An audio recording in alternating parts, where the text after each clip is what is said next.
Oke, kita lanjut lagi nih. Jadi, di depan kita sekarang ada setumpuk catatan kuliah dari Anda. Topiknya ilmu mawaris atau ilmu waris Islam. Sejujurnya ya, pas pertama lihat, kesan pertama tuh, wah, rumit banget. Penuh angka, istilah Arab, terus skenarionya bercabang-cabang gitu. Wajar banget itu, wajar. Banyak yang ngerasa itu di awal. Tapi kalau kita lihat lebih dalam, nah seperti yang akan kita lakukan sekarang, materi Anda ini nunjukin sesuatu yang luar biasa. Ini tuh bukan sekedar matematika bagi-bagi harta. Tepat. Satu hal yang menonjol banget buat saya ya, setelah baca ini, ilmu mawaris tuh kayaknya bukan cuma soal bagi-bagi uang gitu kan, tapi lebih ke kayak sebuah sistem canggih, tujuannya satu, mencegah konflik keluarga. Semacam peta keadilan finansial gitu. Persis. Dan untuk memahami peta itu, sumber Anda ini yang merupakan penjelasan dari kitab Hidayat Al-Waritz, mulainya dari dasar banget, bahkan dari istilahnya. Anda mungkin sering dengar dua kata, mawaris sama faraid. Ah, iya, sering dipakai ganti-gantian itu. Nah, keduanya sering dipakai gantian, tapi ada bedanya. Mawaris itu konsep besarnya, perpindahan harta dari yang wafat ke ahli waris. Sementara faraid, dari kata fard, itu lebih teknis. Ini nunjuk ke bagian-bagian yang udah ditetapkan besarannya. Porsi-porsi pasti yang ada di Al-Quran. Oke, jadi faraid itu angka-angka pastinya di dalam sistem besar mawaris. Paham. Kalau gitu, mari kita masuk ke petanya. Hal pertama yang bikin saya kaget nih, harta warisan itu ternyata bukan garis finish ya, malah itu yang paling terakhir. Ada 4 pit stop wajib dulu sebelumnya. Ini benar-benar ngubah cara pandang loh. Betul sekali. Dan urutannya ini mutlak, nggak bisa ditawar. Ini lapisan pertahanan pertama buat mencegah sengketa. Sebelum ada 1 rupiah pun masuk ke kantong ahli waris, ada hak-hak lain yang harus selesai dulu. Dari harta peninggalan atau yang disebut tirkah. Yang pertama, biaya pengurusan jenazah. Nah, soal biaya pengurusan jenazah ini, catatan Anda nyebut soal jangan berlebihan. Di lapangan ini pasti jadi area abu-abu kan? Batas antara wajar sama membebani harta waris dengan acara-acara yang nggak perlu tuh di mana? Pertanyaan bagus. Materi Anda ini menekankan esensinya. Kain kafan, upah pemandi, penggali kubur. Prinsipnya itu ma'ruf, kewajaran sesuai kondisi setempat. Acara kayak tahlilan yang makan biaya besar dan diambil dari harta peninggalan, nah menurut sumber ini, itu justru keluar dari prinsip. Karena membebani hak orang lain yang ada di langkah berikutnya kan? Oke. Jadi prioritas pertama, pengurusan yang layak tapi efisien. Nggak boros. Setelah itu lunas. Pit stop kedua apa? Kedua adalah utang yang katakanlah nempel langsung di salah satu aset. Contoh, di materi Anda jelas banget, almarhum punya mobil, tapi mobilnya lagi digadain. Maka utang gadai itu harus dilunasi dulu dari tirkah. Baru setelah itu mobilnya bisa dianggap sebagai harta waris. Kalau enggak, ya seolah-olah kita mewariskan sesuatu yang belum sepenuhnya milik almarhum. Gitu kan? Masuk akal. Utang yang nempel di aset spesifik, itu dulu. Terus setelah utang gadai lunas, Selanjutnya baru semua utang pribadi almarhum yang lain. Utang ini nggak terikat ke aset manapun, tapi jadi tanggung jawab pribadinya. Bisa utang ke teman, pinjaman, atau bahkan utang ke Allah. Kayak zakat yang belum dibayar. Semuanya harus beres. oke. Jadi, setelah semua kewajiban eksternal ke pengurus jenazah, ke kreditur selesai, barulah kita lihat ke dalam. Di sini wasiat masuk kan? Tapi ada satu detail cerdas di sini. Catatan Anda nunjukin bahwa di Al-Quran, penyebutan wasiat itu seringnya ada sebelum utang. Tapi prakteknya, semua ulama sepakat, utang dibayar dulu. Ini kan kelihatannya kontradiktif. Nah, ini dia bagian cerdasnya kan. Para ulama ngelihat ini bukan sebagai kontradiksi, tapi sebagai semacam penekanan psikologis. Logikanya gini, utang itu pasti ada yang nagih, yaitu si kreditor. Ada pihak luar yang bakal ngejar haknya. Tapi wasiat kan pemberian sukarela. Siapa yang bakal memperjuangkan kalau bukan kesadaran ahli waris? Makanya Al-Quran duluan buat nekenin, ini jangan dilupain loh. Ah, saya ngerti. Jadi wawasan kuncinya di sini tuh, sistem ini punya safety net hukum. Walaupun Al-Quran nekenin pentingnya wasiat secara moral, secara hukum sistem ini ngelindungin hak pihak ketiga, para kreditur lebih dulu. Keadilan buat orang luar sama pentingnya dengan kebaikan buat kerabat. Tepat, karena utang itu sifatnya wajib, sedangkan wasiat itu tabaru atau sukarela, dan yang wajib selalu didahulukan dari yang sukarela. Baru setelah wasiat dijalankan, sisanya, nah ini langkah kelima, itulah yang disebut al-irts atau warisan, siap dibagi. Biar makin jelas, kita coba pakai contoh angka dari materi Anda ya. Almarhum ninggalin 10.000, biaya jenazah 1.000, utang 3.000, wasiatnya sepertiga harta. Berapa nih yang akhirnya nyampe ke ahli waris? Oke, kita hitung berurutan ya. Harta awal 10.000, pertama kurangi biaya jenazah 1.000, sisa 9.000. Oke, 9.000. Jadi, sisa buat ahli waris adalah 6.000 dikurangi 2.000 buat wasiat. Hasil akhirnya 4.000. Bayangin deh, dari 10.000 yang benar-benar jadi hak waris cuma 4.000. Ini nunjukin betapa pentingnya urutan tadi. Jelas banget. Dan untuk wasiat itu sendiri, ada 2 pagar pembatas penting ya. Nggak boleh lebih dari sepertiga, dan nggak boleh buat ahli waris. Benar, batas sepertiga itu buat ngelindungin hak ahli waris, biar mereka nggak kehilangan porsi yang kegedean. Dan larangan wasiat untuk ahli waris juga logis kan? Ngapain dikasih wasiat kalau mereka udah diatur bagiannya secara spesifik sama syariat?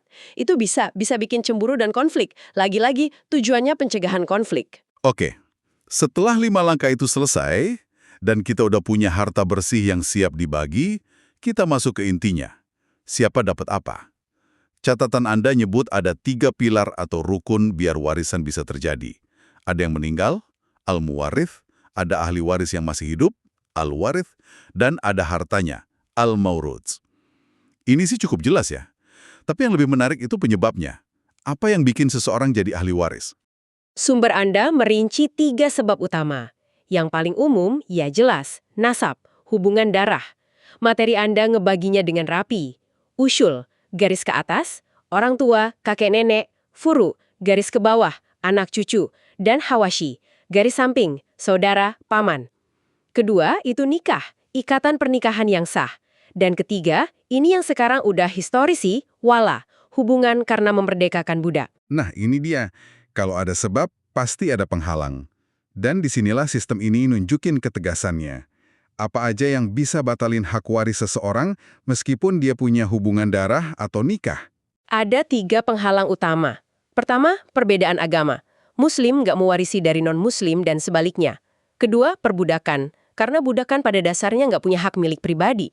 Dan yang ketiga, ini yang paling dramatis, pembunuhan. Wow, jadi aturannya benar-benar tegas ya, buat nutup celah kejahatan sekecil apapun. Kalau seseorang bunuh bapaknya biar cepat dapat warisan, dia justru nggak akan dapat apa-apa. Tepat. Mau sengaja atau nggak sengaja, sama aja. Prinsipnya itu, siapa yang tergesa-gesa mendapatkan sesuatu sebelum waktunya, dia dihukum dengan tidak mendapatkannya sama sekali. Ini katup pengaman yang kuat banget buat ngelindungi nyawa. Baik, jadi kita udah tahu syarat dan penghalangnya. Sekarang kita masuk ke pembagiannya. Materi Anda ngebagi ahli waris jadi kayak 2 tim besar gitu ya. Ashabul furud dan asobat. Betul. Ini 2 peran utama dalam pembagian waris. Ashabul furud itu mereka yang bagiannya udah pasti. Ada angkanya di Al-Quran. Setengah, 1/4, 1/8, 2/3, 1/3, sama 1/6. Mereka ini kayak pemegang tiket VIP, dapat bagian duluan. Totalnya ada 12 orang. Tim kedua itu asobat. Nah, mereka ini tim pembersih. Mereka ngambil semua sisa harta setelah ashabul furud selesai. Kalau nggak ada ashabul furud ya mereka ambil semuanya. Anak laki-laki itu contoh asobat paling kuat. Nah, disinilah mulai seru kan? Karena pada prakteknya, kedua tim ini sering ada barengan dalam satu kasus. Dan kehadiran satu orang bisa ngubah atau bahkan ngilangin bagian orang lain. Itu yang disebut hajb atau penghalangan kan? Tepat sekali. Anda nangkep intinya. Hajb itu jantungnya ilmu ini. Menguasai mawaris itu, ya pada dasarnya menguasai hajb. Ini soal interaksi dinamis antar ahli waris. Coba kita lihat beberapa contoh dari materi Anda. Ini bakal ngebantu banget. Mulai dari suami istri deh. Oke, gimana bagian mereka bekerja? Suami dapat setengah kalau istrinya wafat tanpa punya anak atau cucu. Tapi begitu ada anak atau cucu, bagian suami turun jadi 1/4.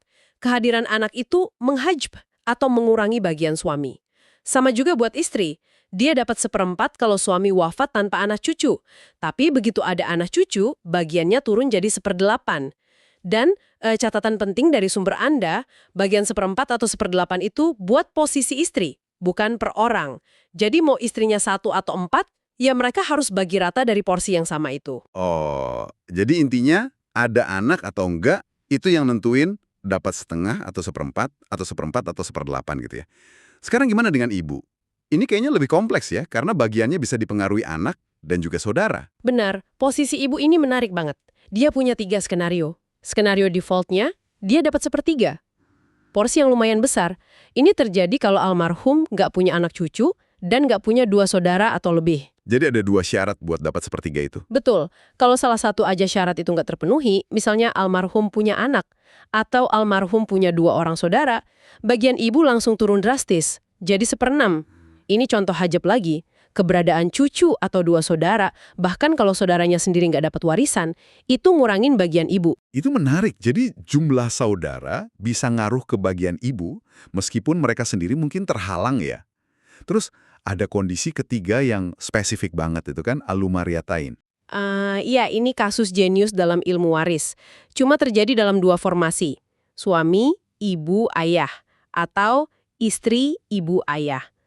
Normalnya kan, kita kasih suami setengah, terus ibu 1/3.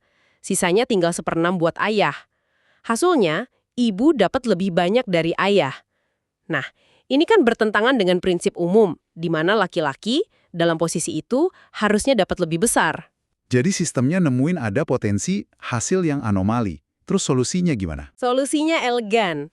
Dalam kasus ini, ibu nggak dapat 1/3 dari total harta, tapi 1/3 dari sisa setelah bagian suami atau istri diambil. Jadi misal kasus suami, ibu, ayah. Suami ambil setengah, sisanya setengah kan? Nah, ibu dapat 1/3 dari sisa setengah itu, yaitu 1/6. Ayah sebagai asabah ngambil sisanya, yaitu 2/6 atau 1/3. Dengan gitu bagian ayah tetap lebih besar dari ibu. Ini nunjukin sistemnya punya mekanisme koreksi internal buat jaga konsistensi prinsipnya. Luar biasa. Jadi aturannya nggak kaku, tapi bisa fleksibel buat mencapai tujuan keadilan yang lebih besar. Ini juga kelihatan dari peran ayah. Catatan Anda menyebut dia bisa jadi 3 hal sekaligus. Penerima bagian tetap, penerima sisa, atau bahkan keduanya. Benar, peran ayah ini kayak bunglon. Dia beradaptasi sesuai kondisi. Kalau almarhum punya anak laki-laki, ayah perannya sebagai ashab al-furud murni. Dapat bagian pasti 1/6. Udah, tugasnya selesai. Dia mendukung generasi di bawahnya. Oke, itu peran pertamanya. Peran kedua, kalau almarhum cuma punya anak perempuan, nah, di sini ayah jadi aktor ganda. Dia dapat bagian pasti 1/6, ditambah dia juga jadi asabah yang ngambil sisa harta setelah anak perempuan itu ngambil bagiannya. Dia fungsinya sebagai penopang sekaligus penanggung jawab. Dan peran ketiga, kalau almarhum nggak punya anak sama sekali, ayah jadi asabah murni. Dia ambil seluruh sisa harta. Perannya berubah total jadi pewaris utama. Jadi posisi ayah ini benar-benar cerminan tanggung jawabnya ya. Tergantung siapa yang ada, perannya bisa jadi pendukung, penopang, atau pewaris utama. Dinamis banget. Sangat. Dan ini semua baru nyentuh permukaan dari beberapa ahli waris utama loh. Tapi dari sini aja udah kelihatan polanya. Jelas sekali. Jadi kalau kita rangkum ya dari materi yang Anda bagikan ini, kita udah bedah fondasi ilmu waris. Mulai dari peta jalan penyelesaian harta peninggalan yang tujuannya mencegah konflik, terus kita lihat syarat dan rukunnya, sampai ke interaksi dinamis antar ahli waris utama yang diatur sama prinsip hajb. Dan yang paling penting buat kita bawa pulang adalah pemahaman bahwa ini bukan sekedar tentang angka setengah atau 1/6. Di balik setiap angka itu ada filosofi, ada prinsip keadilan, keseimbangan, tanggung jawab, dan perlindungan bagi yang lemah. Setiap aturan punya konteks dan hikmahnya sendiri, gitu. Sebagai penutup, mari kita kembali ke konsep yang tadi kita sebut sebagai jantungnya ilmu ini. Catatan kuliah Anda berulang kali nyebutin pentingnya bab al-hajb atau penghalangan. Tepat, sumber Anda bahkan ngutip ucapan para ulama bahwa seseorang itu dilarang berfatwa dalam ilmu waris sebelum dia benar-benar menguasai bab al-hajb. Menguasai bab ini tuh, kayak lisensi keahliannya. Jadi ini pemikiran untuk Anda renungkan. Jika memahami siapa saja yang berhak mewarisi adalah langkah pertama, bagaimana pemahaman mendalam tentang siapa saja yang terhalang mewarisi, oleh siapa dan dalam kondisi apa, benar-benar mengubah cara kita memandang keseluruhan sistem ini. Ini bukan lagi soal cuma ngejumlahin bagian-bagian, tapi tentang memahami sebuah ekosistem yang hidup, di mana keberadaan satu individu bisa berdampak langsung pada nasib finansial individu lainnya. Disitulah letak kerumitan, sekaligus keindahan, dan keadilan presisi dari sistem waris ini.